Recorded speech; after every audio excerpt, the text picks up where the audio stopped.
Hello, and welcome back to Bloodline, the Taxonomy of Fear, where we discuss what, if anything, makes a movie scary. Today we'll be looking at game theory and how it pertains to the movie Would You Rather, which stars Brittany Snow from Pitch Perfect. She was awesome in that movie. Excellent. In this movie, she plays a woman named Iris, who has a brother who has leukemia, and they have mounting medical bills. She's introduced to a philanthropist who invites her and 7 other desperate guests to a dinner party at which they have to play a game, a sadistic and sick version of Would You Rather for a life-changing amount of money. Mm-hmm. And this movie also stars Robb Wells from Trailer Park Boys, as well as Sasha Grey from The Girlfriend Experience, as well as several hundred other titles you may or may not be familiar with. Would you rather electrocute yourself? Oh no, I see where this is going.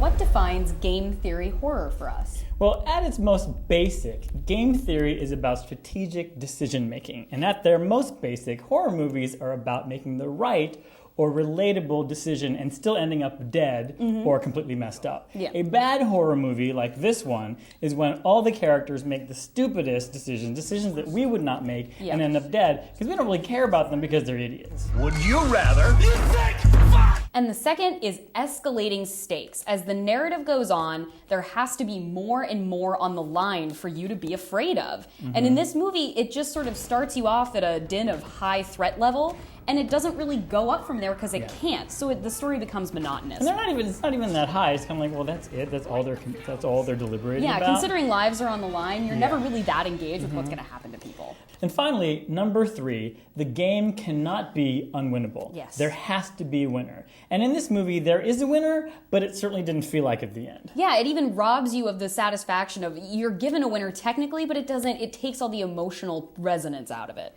Speaking of which, come on.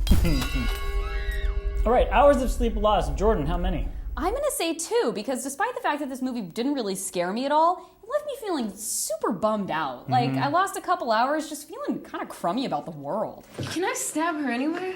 While you were bummed, I was mad. I lost about an hour because the ending was like the alternate ending and the DVD extras. This should not have been the actual ending. And then the final blow, I was like, that's our payoff? That's it? Yeah, this is our anti-payoff. It is hard to sleep when you're pissed.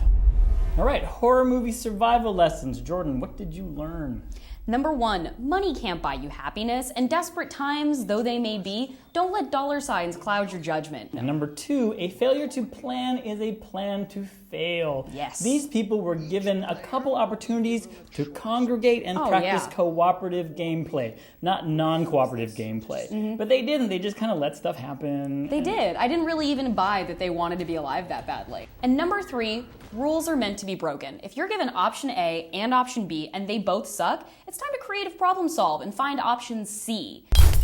Video pick of the week. What's it going to be? I'm going to pick 1997's Cube, a Canadian film where a bunch of people wake up in these different compartments, have to figure out why they're there, the rules of the game, and how to survive because each compartment is booby-trapped. That is my worst nightmare. I'm awful at puzzles. That would be the end of me.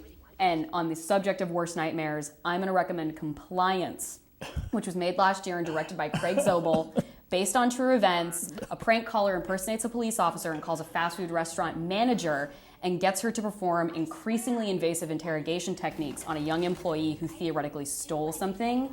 It is paralyzing. I could not even deal with the preview for that movie. Oh, I wanted to turn it off like 4 times, but I just couldn't. I had to sweat it out till the end. You're almost like a real cop.